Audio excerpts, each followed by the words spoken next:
God is good. Mayroon na naman tayo ng mga may init na issue at mga balita na tatalakayin po dito po sa ating programang Opinion Mo, Opinion Ko. Pero bago po tayo dumako sa mga may init na balita, dito muna tayo sa ating Food for the Soul and Food for the Spirit.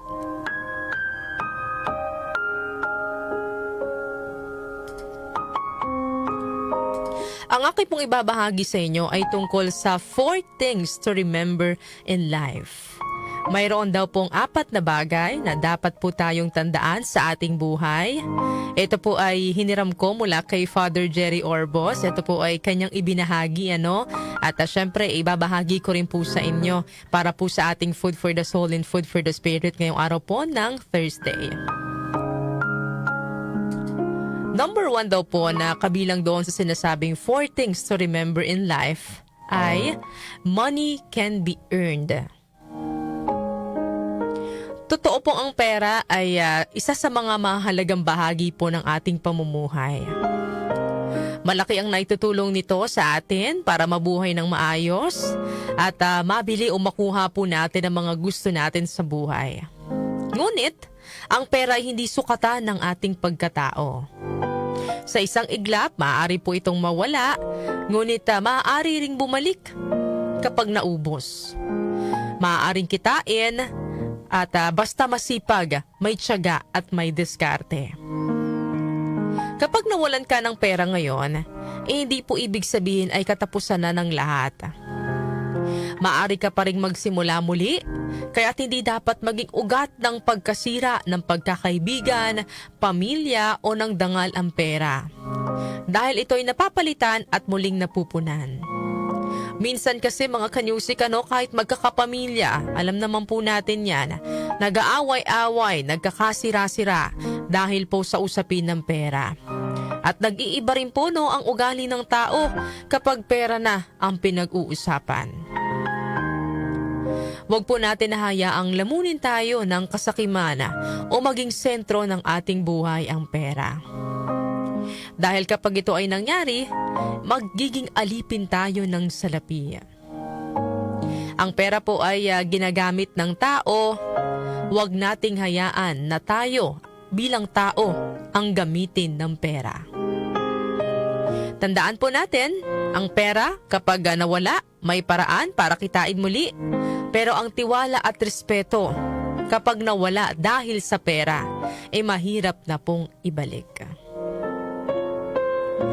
Number 2, na kabilang po doon sa sinasabing 4 things to remember in life, base po kay Father Jerry Orbos, ay stupid quarrels can be resolved. May mga away po na hindi naman na dapat pinalalaki. May mga away na hindi naman na dapat pinatatagal. Madalas, maliliit na bagay lang naman yung pinagmumulan ng alitan. Pero kapag puno ng pride at init ng ulo, lumalaki po ito kahit hindi naman dapat. Pero tandaan po natin, walang problema ang hindi na pag-uusapan at naaayos kung may pagpapatawad at pag-uunawa. Mas mahalaga po ang relasyon kesa sa pagiging tama sa isang argumento. Wala rin naman pong masama kung hingi tayo ng tawad sa mga taong nakaalita natin. Of course, sa simula, mahirap talagang humingi ng tawad dahil mataas pa yung emotion mo Umiiral din yung pride. Pero kung isasantabi po natin ang pride at mas bibigyang halaga natin ang relasyon natin sa taong nakaalita natin, mas mananaig po yung pagmamahal natin sa kanila. Mahalagang matutunan po nating magpakumbaba, marunong makinig, humingi ng tawad at maging handa ring magpatawad. Pangatlo po na dapat din po nating tandaan sa ating buhay, the life of a loved one is irreplaceable. Ang pamilya, kaibigan at mga mahal natin sa buhay ay kayamanan pong hindi matutumbasan ng anumang bagay. Kapag sila po ay nawala, wala na pong halaga ang lahat ng pera o tagumpay na mayroon tayo. Kaya habang nandyan pa sila, pakita po natin ang pagmamahal, pag-unawa at bigyan din po natin sila ng oras. Dahil hindi natin alam kung hanggang kailan po natin sila makakasama. Kapag sila po ay nawala, wala nang halaga lahat ng tagumpay na hawak natin.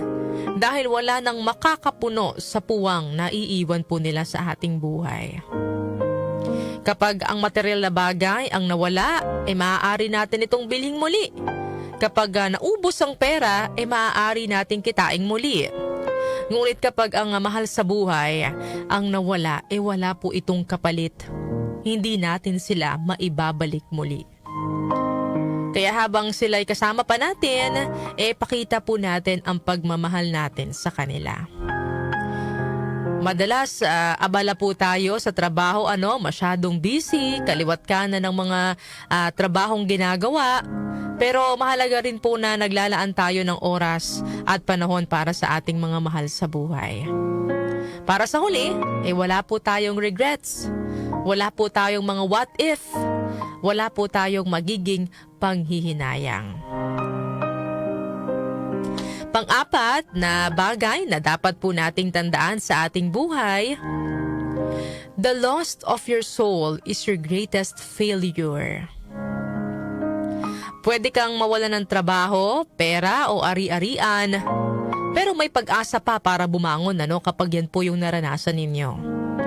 Ngunit kung isusuko mo ang iyong kaluluwa, kung tatalikod ka sa iyong pananampalataya, sa kabutihan at sa Diyos, yan po ang pinakamalaking kabiguan na mararanasan ng isang tao. Sapagkat ang kaluluwa po ang ating tunay na kayamanan na hindi dapat ipagpalit sa pansamantalang bagay sa mundong ito. Kapag isinuong po natin ito sa kasalanan, mga maling gawain o sa tukso, maaari po itong magbunga ng panandaliang tagumpay, pero kapalit naman po yung kawalan po ninyo ng kapayapaan. Ang tunay na kabiguan ay hindi ang mawalan ng material na bagay, kundi ang mawala ang ating ugnayan sa Diyos. Ang pera, posisyon o karangalan ay lilipas, pero ang kaluluwa po natin ay haharap sa walang hanggang buhay. Kaya dapat nating ingatan ito higit sa lahat, sa pamamagitan po ng pagpapatatag sa ating pananampalataya at pagsunod po sa kalooban ng Diyos. Kayo mga kanyusik, sa buhay po ano sa tingin ninyo ang dapat pinaka binibigyang halaga? Ayan, baka po may gusto po kayong i-share, idagdag sa ating Food for the Soul and Food for the Spirit ngayong araw po ng Thursday. Padala po yan sa ating text line 0929-321-8738. Baka po mayroon kayong gusto pang idagdag sa ating reflection ngayong araw, pwede po yan. I-comment din sa ating Facebook Live at sa ating YouTube channel. Ang ating pong verse of the day ay Matthew chapter 6 verse 33.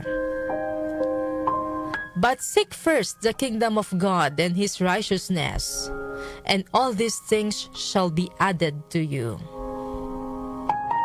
Sa buhay, marami pong bagay ang maaaring mawala at bumalik, gaya po ng pera, trabaho at kahit mga relasyon na minsan ay nasira. Pero may tatlong bagay na hindi na natin mababawi kapag nawala. Ang oras, ang buhay ng ating mga mahal sa buhay, at higit sa lahat yung ating kaluluwa. Kaya't paalala sa atin ng talatang ito na unahin natin ang kaharian ng Diyos at ang lahat ng bagay ipagkakaloob sa atin. Kung inuuna po natin ang Diyos, natututo po tayong magtiwala na may paraan siya para sa ating kabuhayan. Matututo tayong magpatawad para manatili ang kapayapaan at mahalin ang ating pamilya habang sila'y kapiling pa natin. At higit sa lahat, pangalagaan ng ating kaluluwa. Dahil sa huli, hindi po pera, hindi tagumpay o karangalan ang tunay na sukatan ng buhay, kundi ang kalagayan ng ating puso sa harap ng Diyos. Kapag inuuna po natin ang Panginoon, natututo po tayong magtiwala sa Kanya. Yan po ang ating Food for the Soul and Food for the Spirit ngayong araw po ng Thursday. Talakay sa mga isyu ng bayan. OMOK sa 774.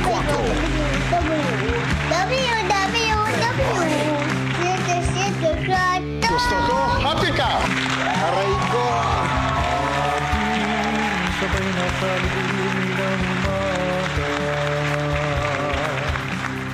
tayo'y magtipon, makinig at makibaka. Tayo ay magkwentuhan, magbalitaktakan, isinang bayan. Ang bawat Pilipino ay kasali dito, kasama sa ating magkanahan.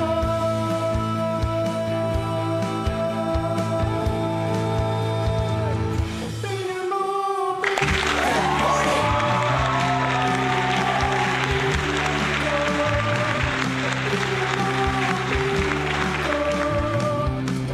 Muli mga kanyusik, binabati ko po kayo na isang napakagandang Thursday morning. Magandang umaga, Luzon, Visayas at Mindanao. Good morning sa lahat na nakatutok na sa ating programa ngayong araw po ng Huwebes. Sana po ay may napulot po tayong aral sa ating Food for the Soul and Food for the Spirit ngayong araw po ng Thursday. Ayan ang gusto pong ibigay na mensahe sa atin, ang ating reflection ngayong araw po ng Huwebes. Yung pera kapag nawala, may paraan para kitain muli. Yung mga tampuhan, laging may paraan para magkaayos. Yung mga simpleng tampuhan na hindi naman dapat pinapalaki, dapat isinasantabi na natin. Pero ang buhay po ng mga mahal natin sa buhay ay hindi na maibabalik. At syempre, yung ating kaluluwa, dapat din po ay atin pong pinatatatag ang ating pananampalataya sa ating Panginoon. So yung mga kanyusik, baka may gusto po kayong idagdag sa ating Food for the Soul and Food for the Spirit. Baka gusto nyo pong magbahagi ng inyong sariling reflection sa ating pinag-usapan ngayong umaga. Ay pwede po yan. Padala po yan sa ating text line 0929-321-8738. At pwede rin po kayong mag-comment sa ating Facebook Live at sa ating YouTube channel.